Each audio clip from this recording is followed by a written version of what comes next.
నమస్కారం, వార్తలకు స్వాగతం. ముందుగా ముఖ్యాంశాలు. బండి సంజయ్ పాదయాత్రకు దివ్యాంగుల మద్దతు. బండి సంజయ్ ఓట్ల కోసం కాదు, ప్రజల సమస్యలు తెలుసుకుని పేద బతుకులు మార్చేందుకు పాదయాత్ర.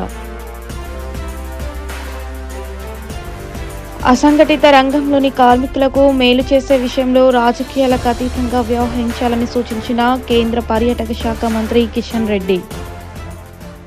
మెదక్ జిల్లా టేక్మల్ మండలంలో అభివృద్ధిలో ప్రత్యేక పేరున్న తంపులూరు గ్రామంలో 4వ వార్డులో కాలనీ నివాసుల దాహార్తిని తీర్చేందుకు గ్రామ సర్పంచ్ ఆకుల సంగయ్య ప్రత్యేక చొరవతో సింగిల్ ఫేస్ మోటార్ ఏర్పాటు చేశారు. మెదక్ జిల్లా టేక్మల్ మండలంలో అభివృద్ధిలో ప్రత్యేక పేరున్న తంపులూరు గ్రామంలోని 4వ వార్డులో కాలనీవాసుల దాహార్తిని తీర్చేందుకు గ్రామ సర్పంచ్ ఆకుల సంగయ్య ప్రత్యేక చొరవతో సింగిల్ ఫేస్ మోటార్ ఏర్పాటు చేశారు. ఈ సందర్భంగా ఆయన మాట్లాడుతూ ఆందోళన ఎమ్మెల్యే క్రాంతి కిరణ్ సహకారంతో తంపులూరు గ్రామ పంచాయతీ అభివృద్ధి సాధిస్తూ ముందుకు వెళ్తున్నామని తెలిపారు. తెలంగాణ రాష్ట్ర ప్రభుత్వంలో గ్రామ పంచాయతీ ప్రత్యేక నిధులతో నూతన బోరు మోటార్ ప్రారంభించినట్టు తెలిపారు. గ్రామ అభివృద్ధికి కృషి చేసిన ఆందోళన ఎమ్మెల్యే క్రాంతి కిరణ్ కు కృతజ్ఞతలు తెలిపారు. రాష్ట్ర ప్రభుత్వం గ్రామ పంచాయతీలకు నిధులు మంజూరు చేస్తుందని, గ్రామ పంచాయతీ నిధులతో నూతన బోరు మోటార్ ప్రారంభించినట్టు సర్పంచ్ ఆకుల సంగయ్య తెలిపారు. ఈ కార్యక్రమంలో 4వ వార్డు మెంబర్ రాజుగౌడ్, గ్రామ పంచాయతీ కార్యదర్శి పోచయ్య, గ్రామ పార్టీ అధ్యక్షులు నాగయ్య, మురళి, రత్తయ్య, గ్రామస్తులు, ప్రజలు, ప్రజాప్రతినిధులు తదితరులు పాల్గొన్నారు.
నెంబర్ సర్పంచ్ గీతా మేడం చాలా కష్టపడుతుంది వెనకాల అని చాలా రోజుల నుంచి ఆయన కూడా చెప్పడం జరిగింది. మరి 6 రోజుల కింద గోరేయడం జరిగింది. మరి మంచిగా నీళ్ళు పడ్డాయి. అందుగురించి మన కొత్త మోటార్ తెచ్చి దించింది. ఇప్పుడు వీళ్ళకు జర ఇక్కడ 4వ వాళ్ళ నీళ్ళ ప్రాబ్లం అనేది పోయింది, మంచిగా అయిపోయింది. వీళ్ళకి ఇది నిధులతోనే ఇది బోర్ వేయడం జరిగింది. గ్రామ పంచాయతీ నిధులతోనే బోరు మోటార్ వేయడం జరిగింది. బండి సంజయ్ పాదయాత్రకు దివ్యాంగులు మద్దతు తెలిపారు. పాదయాత్ర చేస్తున్న బండి సంజయ్ ఓట్ల కోసం కాదు, ప్రజల సమస్యలు తెలుసుకొని పేదల బతుకులు మార్చేందుకే అన్నారు. గౌరవాధ్యక్షుడు నేనే ఫ్రీగా ఉచిత బోధన తరగతి అని చెప్పి ఏబీవీపీలో పెట్టేటోళ్ళం. పేదోళ్లకు ఫ్రీగా కోచింగ్ క్లాస్ ఇవ్వని చెప్పి దానికి ఇన్ఛార్జ్ స్వామి అని చెప్పి ఎల్లన్న అని చెప్పి వాళ్ళే వికలాంగులు వాళ్ళే ఇన్ఛార్జ్. కానీ వాళ్లకు మాకు చాలా సంబంధాలు ఉంటాయి. చాలా మందికి జాబ్స్ కూడా ఇప్పించాం ఒకటి కొట్లాడి. కానీ అటువంటి ఉద్యమం చేసినాం కాబట్టి మీ మీద కరుణ చూపెట్టాలి, జాలి చూపెట్టడం కాదు, సమస్య పరిష్కారం చూపెట్టాలి. మోడీ గారు పేదోడు కాబట్టి ఇలా వికలాంగులు అంటే ఒక రకంగా చూస్తారు కాబట్టి దివ్యాంగులు అని చెప్పన్నాడు. మరి అనేక సమస్యలు ఆ సమస్యలను పరిష్కరించాలని చెప్పన్నాడు. అందుకే 3% నుంచి రిజర్వేషన్ 4% తీసుకొచ్చేయండి. ఇక్కడ ఏం అమలు చేయడు. ఎందుకంటే ఇప్పుడు ఈడబ్ల్యూఎస్ రిజర్వేషన్ ఉన్నది. అగ్రవర్ణాల్లో పేదలు ఉన్నారు. పేదోడు పేదోడే. అది అగ్రవర్ణమా, అట్టడు వర్గమా, పేదోడా, బీసీఆ, ఎస్టీఆ, ఎస్సీఆ వేరే విషయం. పేదోడు పేదోడే. పేదోడికి న్యాయం చేయాలి. పేదోడిని పెద్దోడిని సాగి తీసుకుపోవాలి. పేదరికం ఉండద్దు అని చెప్పి ఒక ఆలోచన. ఎందుకు వచ్చింది ఈ ఆలోచన? నరేంద్ర మోడీ పేదోడు కాబట్టి. పేదోడు ఇట్లా ఇబ్బంది పడ్డాడు తెలుసా? నిజంగా ఇబ్బంది పడేవాడు. బాబాసాహెబ్ అంబేద్కర్ చరిత్ర ఇప్పుడు మనం ఎన్ని ఇబ్బందులు వచ్చినా, ఎన్ని ఖర్చులు వచ్చినా అన్నిటికీ భరించి నాళ్ళకి ఎవరు ఇబ్బంది పడద్దు. సమాజంలో చైతన్యం కలిగించాలి, సమాజంలో స్ఫూర్తి కలిగించాలి, సమాజంలో పేదలందరినీ పెద్దోళ్ళ స్థాయికి తీసుకెళ్లాలని చెప్పి ఒక దృఢ సంకల్పతని బాబాసాహెబ్ అంబేద్కర్ రాజ్యాంగాన్ని రచించాడు. కాబట్టి బాబాసాహెబ్ అంబేద్కర్ రచించిన రాజ్యాంగాన్ని స్ఫూర్తి తెలుసుకొని, అంబేద్కర్ స్ఫూర్తిగా తీసుకొని మోడీ గారు దేశాన్ని పాలిస్తున్నాడు. ఆయన కూడా కష్టాలు పడ్డాడు, బాధలు పడ్డాడేవాడు. కొన్ని బాధలు ఇంకోటి పడదని చెప్పి అన్ని ఇలా ఈడబ్ల్యూ తీసుకొచ్చిన కూడా దాన్ని కూడా అమలు చేస్తున్నాడు. 4% అమలు చేస్తే దివ్యాంగులందరూ ఎవరికి సపోర్ట్ చేస్తారు? బీజేపీ అంటారు. అవునా కదా? బీజేపీ అంటారు. మీకు ఏడిగా కేసీఆర్ కు దివ్యాంగులు ఇబ్బంది పడుతున్నారు, దివ్యాంగులకు న్యాయం చేయాలని కేసీఆర్ కు ఉండదు. కేసీఆర్ కు పేరు కావాలి, ప్రతిష్ట పెంచుకోవాలి, పైసలు పెంచుకోవాలి, ఓట్లు చంపుకోవాలి, సీట్లు అమ్ముకోవాలి, కొనుక్కోవాలి, గెలుచుకొని కొనుక్కోవాలి. అంతే తప్ప పేదోనికి న్యాయం చేయాలి, దివ్యాంగులకు న్యాయం చేయాలని లేదు.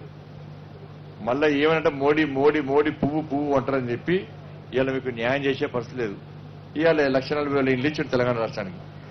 దివ్యాంగులకు రే మాకు లేకున్నా ఎక్కడో గుడి చేసుకుని ఉంటామన్నా, ఇంకొకడ పోయి ఉంటాం.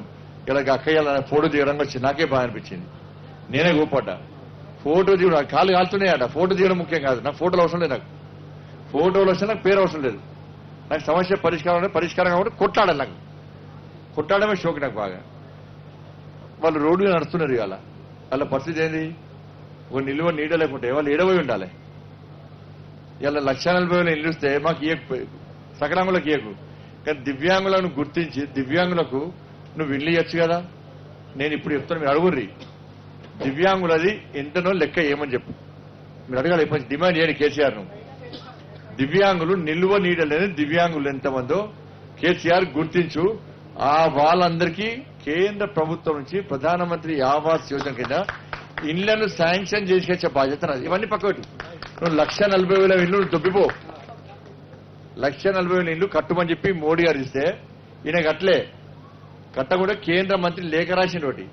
ఏమైనా కేసీఆర్ ఎంతమందికి ఇల్లు ఇస్తావో ఆ ఇల్లు ఇచ్చిన వాళ్ళ లిస్టు నాకు వంపు అన్నాడు కేంద్ర మంత్రి నరేంద్ర సింగ్ తోమర్ గారు. పేరు కూడా చెప్తా. లిస్ట్ ఇయ్యి అన్నాడు. ఈ 1,40,000 మందికి ఇల్లు కట్టించినాడు కేసీఆర్. ఆ కట్టించిన లిస్టు నాకు ఇస్తే ఇంకొకటి శాంక్షన్ చేస్తా. ఇంకొకటి శాంక్షన్ చేస్తే తెలంగాణ కంటే ఇంతవరకు ఇస్తలేడు. 3 సార్లు లేఖ రాసిండు. లేఖ రాస్తే మొన్న ఏమన్నాడు తెలుసా? నీ ఇళ్ళ దేవంతు పైసలు ఇల్లు వాపస్ తీసుకపో అని చెప్పన్నాడు. నీ పైసలు వాపస్ తీసుకపోనాడు. సరే పైసలు ఏనా ఆయన రాసిండటారు. ఇస్తాడా పైసలు? అబ్బో పైసలు ఇస్తలేడు. ఇళ్ళ లిస్ట్ ఇస్తలేడు. ఎందుకంటే ఇళ్ళ లిస్ట్ ఇస్తే ఎవరికైనా ఎన్నికలప్పుడు రాజకీయాలు మారుతాం. ఎన్నికల తర్వాత తెలంగాణలో బీజేపీ ప్రభుత్వం ఉందా అన్న? లేదు కదా. ఎమ్మెల్యేలకు ఓట్లు వేసిరా మాకు? ఏలే కదా. ఏకున్నా మోడీ గారు వేసారు. తెలంగాణకు 2 లక్షల ఇల్లు శాంక్షన్ చేసి ఇంకా యోగి ఆదిత్యనాథ్ 30 లక్షల ఇల్లు కట్టించాడు. ఒకటి కాదు 30 లక్షల ఇల్లు కట్టిస్తే పేదోళ్ళందరూ ఒకటి మళ్ళా మాకు యోగే కావాలి, మాకు యోగి ప్రభుత్వం కావాలి, మోడీ ప్రభుత్వం కావాలి, పువ్వుతు ప్రభుత్వం కావాలి చెప్పాడు. ఇక్కడ ఈ మూర్ఖుడు పేరు కోసం చేస్తాడు, ఏమి ఇయ్యడు, అన్ని చేస్తాడు. ఇలా మీటింగ్ పెట్టరు కదా. రేపు 5వ తారీఖు మా నారాయణగౌడ చెప్పిన 5వ తారీఖు 15,000 మంది వికలాంగులు రావాలి, దివ్యాంగులు రావాలి మీటింగ్ వస్తే. ఈ మూర్ఖుడు పంటాడు కదా. ఇప్పుడు చూస్తాడు, టీవీలు చూస్తాడు. ఆ రోజు టీవీలు చూసి ఆయనకు బీజేపీ అంటేనే ఉచ్చబడుతుంది. ఆయనకు గజాన్ని వంటాడు, బీజేపీ అంటేనే వంటాడు ఆయన. అవును కదా. ఆ రోజు టీవీ చూస్తాడు. కేసీఆర్ సార్ నడ్డా గారి మీటింగ్ చూస్తాడు. మీ 15,000 మంది వికలాంగుల మీటింగ్ వచ్చిననుకో, అబ్బా బిడ్డ అందరు పోతుర్రా, చెరకలు పోతుర్రా అని చెప్పి తెల్లారి కనీసం స్పందించడు, ఏం చేయడు. అసంఘటిత రంగంలోని కార్మికులకు మేలు చేసే విషయంలో రాజకీయాలకు అతీతంగా వ్యవహరించాలని కేంద్ర పర్యాటక శాఖ మంత్రి కిషన్ రెడ్డి సూచించారు. హైదరాబాద్ యూసుఫ్గూడలోని కోట్ల విజయభాస్కర్ రెడ్డి స్టేడియంలో తెలుగు ఫిలిం ఫెడరేషన్ ఆధ్వర్యంలో నిర్వహించిన సినీ కార్మికోత్సవంలో ఆయన పాల్గొన్నారు. రాష్ట్ర మంత్రులు మల్లారెడ్డి శ్రీనివాస్ గౌడ్, సిఎల్పి నేత బట్టి విక్రమార్క, టాలీవుడ్ నటుడు చిరంజీవితో పాటు పలువురు సినీ రాజకీయ ప్రముఖులు హాజరయ్యారు. మన దేశంలో కూడా అద్భుతమైనటువంటి ఒక ఉత్తమమైనటువంటి ప్రపంచంలో పేరు పొందినటువంటి వ్యాక్సిన్ ఈరోజు మనం రూపొందించుకున్నాం కాబట్టే ఈరోజు అందరము ఇంత పెద్ద కార్యక్రమం మాస్క్ లేకుండా ఈ హాల్లో మనం నిర్వహించుకుంటున్నామని చెప్పి దానికి ప్రధానమైనటువంటి కారణము వ్యాక్సిన్ అనే విషయాన్ని ఈ సందర్భంగా మనయేస్తా ఉన్నాను. ఈరోజు ప్రావిడెంట్ ఫండ్ కింద దేశంలో 6 కోట్ల మంది మాత్రమే PF లో ఉన్నారు. 50 కోట్ల మందిలో 75 సంవత్సరాలుగా మరి 6 కోట్ల మందే ప్రావిడెంట్ ఫండ్ పరిధిలో ఉన్నారు. అదేవిధంగా ESIకి సంబంధించి ఈ దేశంలో 3.5 కోట్ల మంది మాత్రమే ఉన్నారు. కాబట్టి మనము ఈ 45 కోట్ల అసంఘటిత కార్మికుల గురించి ఆలోచన చేయాల్సిన అవసరం ఉంది. అందుకే ఈరోజు ఒక చట్టాన్ని భారత ప్రభుత్వము ఈరోజు ఈ యొక్క national security social security code అనేటువంటి చట్టాన్ని మీ ముందు తీసుకురావడం జరిగింది. ఈ చట్టం ద్వారా ఈ యొక్క ట్రైపార్టైడ్ బోర్డు ద్వారా అసంఘటితమైనటువంటి కార్మికులకు ESI కానీ PF కానీ మెటర్నిటీ సౌకర్యాలు కానీ ఓల్డేజ్ పెన్షన్ కానీ యాక్సిడెంట్ ఇన్సూరెన్స్ కానీ గ్రాట్యుటీ పేమెంట్ కానీ అనేక సౌకర్యాలు ఈ చట్టం ద్వారా మీ అందరికీ లభించబోతా ఉన్నాయనే విషయాన్ని ఈ సందర్భంగా నేను మనయేస్తున్నాను. చెంచల్గూడ జైల్లో NSUI నాయకులను పరామర్శించిన కాంగ్రెస్ నాయకులు PCC చీఫ్ రేవంత్ రెడ్డి అనంతరం ప్రెస్ మీట్ నిర్వహించారు. పలు విషయాలపై ఆయన మాట్లాడారు. 1969 ఆనాటి తెలంగాణ ఉద్యమానికి, అదేవిధంగా 2009లో అన్ని పక్షాలు తెలంగాణ ఉద్యమంలో వైఫల్యం చెందినప్పుడు కేసీఆర్ గారు దీక్ష పేరు మీద డ్రామాలాడి ఖమ్మం జిల్లాలో నర్సులు ఇచ్చిన జ్యూస్ తాగి తెలంగాణ ఉద్యమాన్ని తాకట్టు పెట్టిన సందర్భంలో ఉస్మానియా యూనివర్సిటీ విద్యార్థులు తెగించి కొట్లాడి తెలంగాణ రాష్ట్రాన్ని సాధించారు. ఇదే కాకుండా ఏ ఉస్మానియా యూనివర్సిటీ ఆర్ట్స్ కాలేజీలో, లా కాలేజీలో, ఇంజనీరింగ్ కాలేజీలో, వివిధ కళాశాలలో ఈ దేశ మాజీ ప్రధానమంత్రి PV నరసింహారావు గారు, మాజీ ముఖ్యమంత్రి గవర్నర్ మర్రి చెన్నారెడ్డి గారు, ఉత్తమ పార్లమెంటేరియన్ జైపాల్ రెడ్డి గారు, విద్యార్థి ఉద్యమాలకు ఆదర్శంగా నిలబడ్డ జార్జ్ రెడ్డి లాంటి ఎంతోమంది ప్రముఖ పరిపాలకులు, రాజకీయ నాయకులు, విద్యార్థి ఉద్యమ నేతలు, ఒక ఈశాన్ రెడ్డి, ఒక శ్రీకాంతాచారి, ఒక వేణుగోపాల్ రెడ్డి లాంటి ఎంతోమంది విద్యార్థులు ఆత్మ బలిదానాల ద్వారా తెలంగాణ రాష్ట్రాన్ని సాధించుకున్నారు.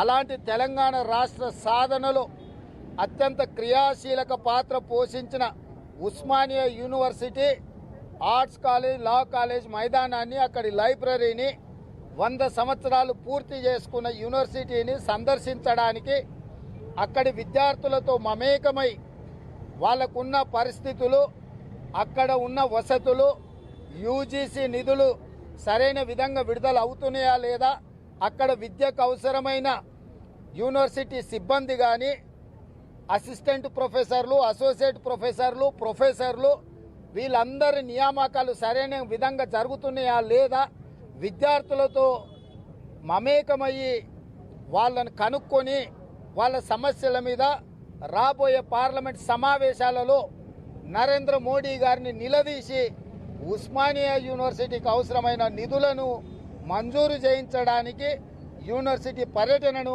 పార్లమెంట్ సభ్యుడిగా రాహుల్ గాంధీ గారు పెట్టుకున్నారు.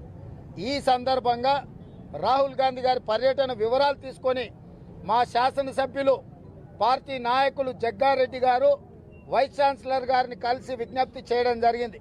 ఆ తర్వాత హనుమంతరావు గారు వెళ్ళి కలవడం జరిగింది.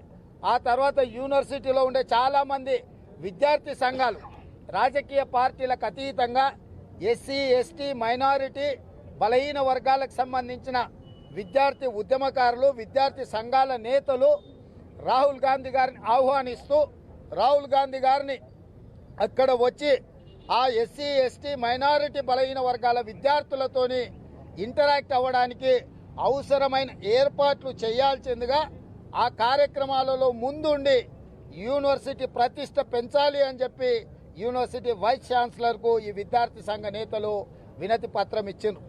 వాటిని కూడా వారు పరిగణలోకి తీసుకోకుండా కేసీఆర్ గారు చేసిన ఒత్తిడి వల్ల TRS పార్టీ యొక్క రాజకీయ ప్రయోజనాల కోసం యూనివర్సిటీ వైస్ ఛాన్సలర్ గారు ఈ దేశంలో పార్లమెంట్ సభ్యుడిగా ఉన్న రాహుల్ గాంధీ గారి పర్యటనను వారు తిరస్కరించడం జరిగింది.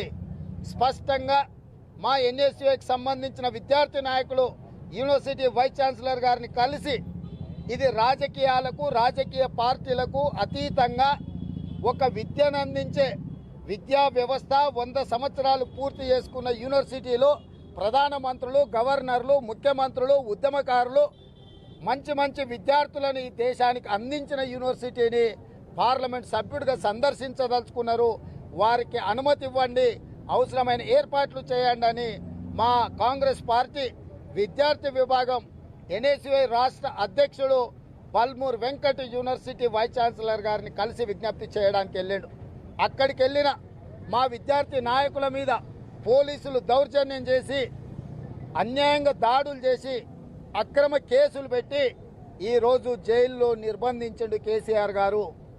ఈరోజు కేసీఆర్ అన్యాయంగా మా విద్యార్థుల మీద అక్రమ కేసులు పెట్టి మా ఎన్ఎస్యుఐ రాష్ట్ర అధ్యక్షుడు పల్మూరు వెంకట్ను అన్యాయంగా జైల్లో పోలీస్ అక్రమ కేసుల ద్వారా ఈరోజు ఇక్కడ నిర్బంధించిండ్రు. కాబట్టి ఉస్మానియా యూనివర్సిటీలో అనుమతి అడిగినందుకు మా విద్యార్థి నాయకులను జైల్లో పెట్టిండు కేసీఆర్. అలాంటి మా విద్యార్థి నాయకులను కలవడానికి రాహుల్ గాంధీ గారు నిర్ణయించుకున్నారు.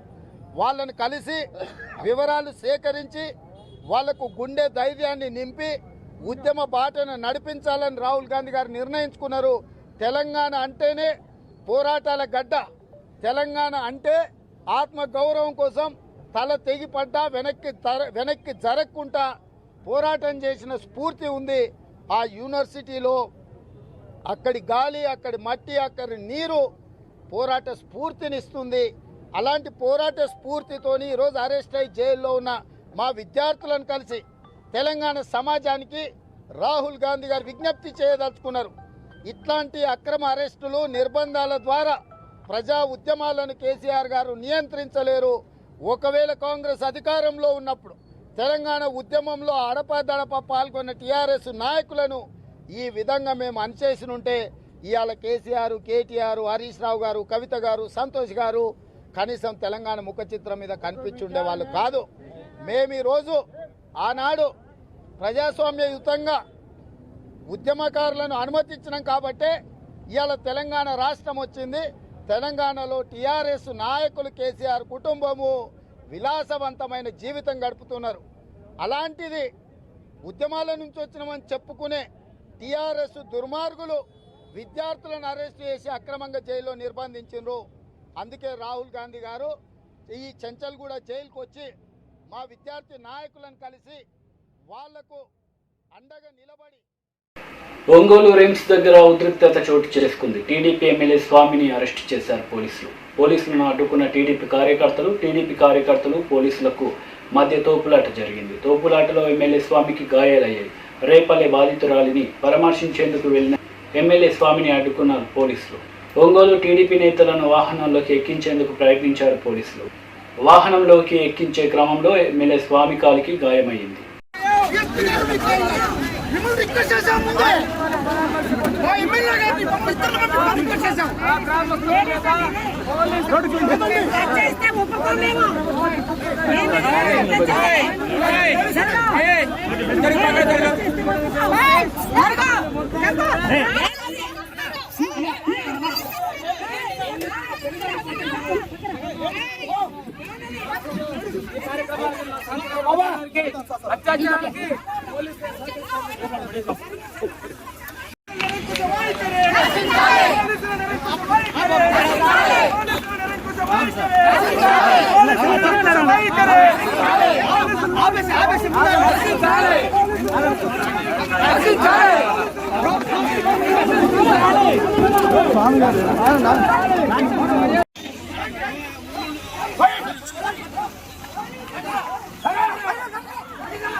అసంఘటిత రంగంలోని కార్మికులకు మేలు చేసే విషయంలో రాజకీయాలకు అతీతంగా వ్యవహరించాలని కేంద్ర పర్యాటక శాఖ మంత్రి కిషన్ రెడ్డి సూచించారు. హైదరాబాద్ యూసుఫ్గూడలోని కోట్ల విజయభాస్కర్ రెడ్డి స్టేడియంలో తెలుగు ఫిలిం ఫెడరేషన్ ఆధ్వర్యంలో నిర్వహించిన సినీ కార్మికోత్సవంలో ఆయన పాల్గొన్నారు. రాష్ట్ర మంత్రులు మల్లారెడ్డి శ్రీనివాస్ గౌడ్, సిఎల్పి నేత బట్టి విక్రమార్క, టాలీవుడ్ నటుడు చిరంజీవితో పాటు పలువురు సినీ రాజకీయ ప్రముఖులు హాజరయ్యారు. మన దేశంలో కూడా అద్భుతమైనటువంటి ఒక ఉత్తమమైనటువంటి ప్రపంచంలో పేరు పొందినటువంటి వ్యాక్సిన్ ఈరోజు మనం రూపొందించుకున్నాం. కాబట్టే ఈరోజు అందరము ఇంత పెద్ద కార్యక్రమం మాస్క్ లేకుండా ఈ హాల్లో మనం నిర్వహించుకుంటున్నామని చెప్పి దానికి ప్రధానమైనటువంటి కారణము వ్యాక్సిన్ అనే విషయాన్ని ఈ సందర్భంగా మనయేస్తా ఉన్నాను. ఈరోజు ప్రావిడెంట్ ఫండ్ కింద దేశంలో 6 కోట్ల మంది మాత్రమే పిఎఫ్ లో ఉన్నారు. 50 కోట్ల మందిలో 75 సంవత్సరాలుగా మరి 6 కోట్ల మందే ప్రావిడెంట్ ఫండ్ పరిధిలో ఉన్నారు. అదేవిధంగా ఈఎస్ఐకి సంబంధించి ఈ దేశంలో 3.5 కోట్ల మంది మాత్రమే ఉన్నారు. కాబట్టి మనము ఈ 45 కోట్ల అసంఘటిత కార్మికుల గురించి ఆలోచన చేయాల్సిన అవసరం ఉంది. అందుకే ఈరోజు ఒక చట్టాన్ని భారత ప్రభుత్వము ఈరోజు ఈ యొక్క national security social security code అనేటువంటి చట్టాన్ని మీ ముందు తీసుకురావడం జరిగింది. ఈ చట్టం ద్వారా ఈ యొక్క ట్రైపార్టైడ్ బోర్డు ద్వారా అసంఘటితమైనటువంటి కార్మికులకు ఈఎస్ఐ కానీ, పిఎఫ్ కానీ, మెటర్నిటీ సౌకర్యాలు కానీ, ఓల్డేజ్ పెన్షన్ కానీ, యాక్సిడెంట్ ఇన్సూరెన్స్ కానీ, గ్రాట్యుటీ పేమెంట్ కానీ అనేక సౌకర్యాలు ఈ చట్టం ద్వారా మీ అందరికీ లభించబోతా ఉన్నాయనే విషయాన్ని ఈ సందర్భంగా నేను మనయేస్తున్నాను. ఇడపల్లి మండలం తహసీల్దార్ కార్యాలయంలో సమాచార హక్కు చట్టంను సమాధి కడుతున్న తహసీల్దార్ దేవుడు పరమిచ్చిన పూజారి అడ్డుకున్నట్లు అన్న చందంగా ఇడపల్లి తహసీల్దార్ ఎల్ ప్రవీణ్ కుమార్ వ్యవహరిస్తున్నారు. ఎడపల్లి మండలం టానకలెన్ గ్రామ శివారు ప్రాంతంలో గల సర్వే నంబర్ 164, 167లో ఉన్న ప్రభుత్వ భూమిని అదే గ్రామానికి చెందిన కొందరు వ్యక్తులు తమ కబ్జాలో పెట్టుకుని యథేచ్ఛగా పంట సాగు చేస్తున్నా అడ్డుకోవాల్సిన రెవెన్యూ యంత్రాంగం మొద్దు నిద్రపోతుందని సమాచార హక్కు చట్టం అవగాహన మరియు రక్షణ కమిటీ రాష్ట్ర అధ్యక్షులు యాదగిరి గౌడ్ ఆరోపించారు. సోమవారం ఎడపల్లి మండలం టానకలెన్ గ్రామంలోని ఆర్డీఐ కార్యాలయంలో ఏర్పాటు చేసిన మీడియా సమావేశంలో యాదగిరి గౌడ్ మాట్లాడుతూ ప్రభుత్వ భూమి కబ్జాపై ప్రజావాణి కార్యక్రమంలో కలెక్టర్కు ఫిర్యాదు చేస్తే స్పందించిన పాలనాధికారి సత్వరమే విచారణ జరిపించి ప్రభుత్వ భూమిని స్వాధీనం చేసుకుని సూచిక బోర్డును ఏర్పాటు చేయాలని మండల తహసీల్దార్ను ఆదేశించిన ఆ దిశగా చర్యలు చేపట్టకపోవడం వెనుక మర్మమేమిటో అర్థం కాని విషయమని యాదగిరి గౌడ్ ఆవేదన వ్యక్తం చేశారు. అన్యక్రాంతమవుతున్న ప్రభుత్వ భూములను తిరిగి ప్రభుత్వం స్వాధీనం చేసుకోవాలని ఫిర్యాదు చేసిన దరఖాస్తు దరఖాస్తుపై ఎలాంటి చర్యలు చేపట్టారని ఆర్టీఐ ద్వారా కలెక్టర్ కార్యాలయంలో దరఖాస్తు చేయగా ఇట్టి విషయంపై తీసుకున్న చర్యలకు సంబంధించిన వివరాలను ఎడపల్లి తహసీల్దార్ కార్యాలయం నుండి పొందాలని సూచిస్తూ ఆర్టీఐ దరఖాస్తును కలెక్టర్ కార్యాలయం నుండి ఎడపల్లి తహసీల్దార్ కార్యాలయానికి పంపగా తీసుకున్న చర్యలకు సంబంధించిన విషయాలు పరిశీలించగా తాము సర్వే నెంబర్ 164 167లకు సంబంధించిన వివరాలు కోరగా సర్వే నంబర్ 1143 1142 234 236లకు సంబంధించిన వివరాలు ఇవ్వడంతో కంగు తినడం తమ వంతైందని యాదగిరి గౌడ్ అన్నారు. అడిగిన విషయాలను పక్కన పెట్టి సంబంధం లేని విషయాలను చేర్చుతూ ఆర్టీఐ చట్టాన్ని సైతం పక్కదారి పట్టించేందుకు ప్రయత్నిస్తూ ప్రభుత్వ భూమి కబ్జాదారులను రక్షించే ప్రయత్నం చేస్తున్నట్లు స్పష్టంగా తెలుస్తుందని తెలిపారు. కబ్జాదారుల నుండి ప్రభుత్వం వెంటనే ప్రభుత్వ స్థలాన్ని స్వాధీనం చేసుకుని ప్రభుత్వ స్థలంగా సూచిక బోర్డులు ఏర్పాటు చేసి కబ్జాదారులకు అండగా ఉంటున్న ఎడపల్లి తహసీల్దార్ ప్రవీణ్ కుమార్, ఉప తహసీల్దార్ నారాయణపై క్రిమినల్ కేసులు నమోదు చేయాలని కలెక్టర్కు ఫిర్యాదు చేయడం జరిగిందని తెలిపారు. తమకు న్యాయం జరగకపోతే మానవ హక్కుల సంఘాన్ని సైతం ఆశ్రయించేందుకు వెనకాడబోమని యాదగిరి గౌడ్ స్పష్టం చేశారు. యాదగిరిగౌడు, ఎడపల్లి మండలం టానాకాలన్ విలేజ్ మాది. నా పేరు పాత్రుడు యాదగిరిగౌడు. ఆర్టీఐ సమాచార హక్కు తెలంగాణ రాష్ట్ర అధ్యక్షుని నేను. 29/11/2021 రోజు 164 సర్వే నంబర్లో 5 ఎకరాల భూమి కబ్జా అయిందని కలెక్టర్ గారికి ఫిర్యాదు ఇవ్వడం జరిగినది. తక్షణమే దాన్ని ఎండార్స్మెంట్ చేసి దీనిపై చర్య తీసుకోమని చెప్పి ఎంఆర్ఓ గారికి మాట్లాడిండు. దాని తర్వాత వాళ్ళు హెచ్చరిక బోర్డులు పెట్టలే, ఏం పెట్టలే, అట్లనే అటు ఇటు గుళ్ళమల్లలు ఆడుతుంటే ఊరుకొని చూసి 61 కింద 16/12 రోజున 18/12 రోజున కలెక్టర్ గారికి 61 కింద నేను ఆర్టీఐ కింద సమాచారం అడిగిన. ఈ సర్వే నంబర్ల మీద ఏం చర్యలు తీసుకున్నారు, హెచ్చరిక బోర్డులు పెట్టిరా, నోట్ ఫైల్ ఏమున్నదో అది ఇవ్వమని చెప్పి అడిగిన. ఇది మాకు సంబంధించింది కాదు, మా ఆఫీసుకు కాదు, నువ్వు 63 కింద నీకు ట్రాన్స్ఫర్ చేసినాం, నువ్వు పోయి ఎంఆర్ఓని కలిసి అక్కడి నుంచి తీసుకోమని చెప్పిర్రు. అప్పటికి డిప్యూటీ తహసీల్దారు చిట్యాల నారాయణ గారు కొత్తగా వచ్చిర్రు. ఒక వారం 10 రోజులు అయిన తర్వాత నేను నీకు ఇస్తా ఫైల్ అంటే, ఇప్పుడు ఇవ్వచ్చు కదా సార్ అంటే, ఆయన నాకు ఇవ్వలేదు, నేను తీసుకొని ఇస్తా అని చెప్పిండు. అట్లా 10-15 రోజులు తిరిగిన తర్వాత నేను 7/2 నాడు డైరెక్ట్ రిటర్న్ అప్లికేషన్ ఇస్తే నాకు సమాచారం ఇచ్చిండు. సమాచారం ఇచ్చిన దగ్గర డిప్యూటీ తహసీల్దార్ గారు ఏం చేసిరంటే, ఫస్ట్ పైననేమో లేఖా నంబర్ 347 రాసిండు కరెక్టే. నాకు ఇచ్చిన కవరింగ్ లెటర్లో 29/11 నాడు ఇచ్చిన దాని గురించి డేట్ రాసిండు. 164, 167 సర్వే నంబర్ల గురించి దీని వెనకకు నీకు అడిగిన సమాచారం మొత్తం జతపరుస్తున్నాను ఇచ్చిండు. నోట్ ఫైల్ అని పెట్టి అందులో 1142, 1143, 236, 234 సర్వే నంబర్లు పెట్టి సంబంధం లేనిది ఇష్టం వచ్చినట్టు రాసి ఏది అటెస్టులు లేదు, ఏం లేదు. మళ్ళీ రెండవది ఏంటంటే 22/1 రోజు గ్రామ పంచాయతీకి ఒక లెటర్ ఇచ్చినామని చెప్పి ఎంఆర్ఓ గారు అటెస్టులు చేసినది ఒక కాపీ ఉన్నది. దాన్ని తీసుకొని వచ్చి గ్రామ పంచాయతీలు ఈఓ గారికి లెటర్ పెట్టి అడిగితే 61 కింద మాకు ఎలాంటి లెటర్ రాలేదని వాళ్ళు అంటున్నారు. ఇదంతా తప్పుడు సమాచారం ఇచ్చి సమాచార చట్టాన్ని హేళన చేస్తూ చెలగాటం మాడుతున్నారు. కాబట్టి ఏదన్నా తప్పుడు సమాచారం ఇవ్వాలంటే ఎక్స్పోర్ట్ చిట్యాల నారాయణ గారు అతని దగ్గర ఎవరైనా శిక్షణ తీసుకోవచ్చు. ఫిర్యాదుదారులను ఎట్లా చీట్ చేయాలి, పై అధికారులను ఎట్లా చేయాలి, ఆయనకు చాలా అనుభవం ఉన్నది. అందుకొరకే ఇక్కడికి వచ్చేసేసిండు. 26/4 రోజు కలెక్టర్ గారికి ఫిర్యాదు ఇచ్చిన.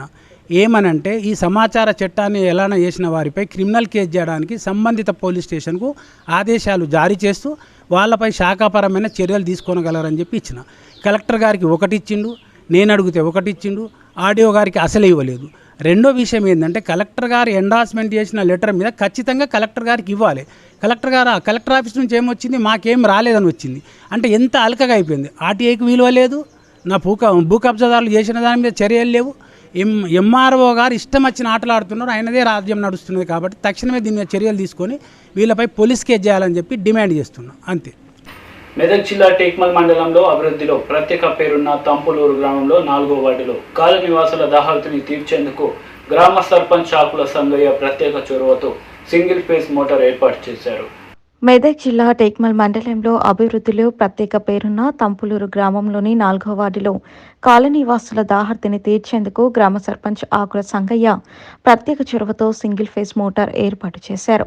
ఈ సందర్భంగా ఆయన మాట్లాడుతూ ఆందోళన ఎమ్మెల్యే క్రాంతి కిరణ్ సహకారంతో తంపులూరు గ్రామ పంచాయతీ అభివృద్ధి సాధిస్తూ ముందుకు వెళ్తున్నామని తెలిపారు. తెలంగాణ రాష్ట్ర ప్రభుత్వంలో గ్రామ పంచాయతీ ప్రత్యేక నిధులతో నూతన బోరు మోటార్ ప్రారంభించినట్టు తెలిపారు. గ్రామ అభివృద్ధికి కృషి చేసిన ఆందోళ్ ఎమ్మెల్యే క్రాంతి కిరణ్ కు కృతజ్ఞతలు తెలిపారు. రాష్ట్ర ప్రభుత్వం గ్రామ పంచాయతీలకు నిధులు మంజూరు చేస్తుందని, గ్రామ పంచాయతీ నిధులతో నూతన బోరు మోటార్ ప్రారంభించినట్టు సర్పంచ్ ఆకుల సంగయ్య తెలిపారు. ఈ కార్యక్రమంలో 4వ వార్డు మెంబర్ రాజుగౌడ్, గ్రామ పంచాయతీ కార్యదర్శి పోచయ్య, గ్రామ పార్టీ అధ్యక్షులు నాగయ్య, మురళి, రత్తయ్య, గ్రామస్తులు, ప్రజలు, ప్రజాప్రతినిధులు తదితరులు పాల్గొన్నారు.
నాలుగో వార్డు మా number number sarpanch Geeta madam దీనికి చాలా వంశపడుతుంది వెనకాల అని చాలా రోజుల నుంచి ఆయన కూడా చెప్పడం జరిగింది.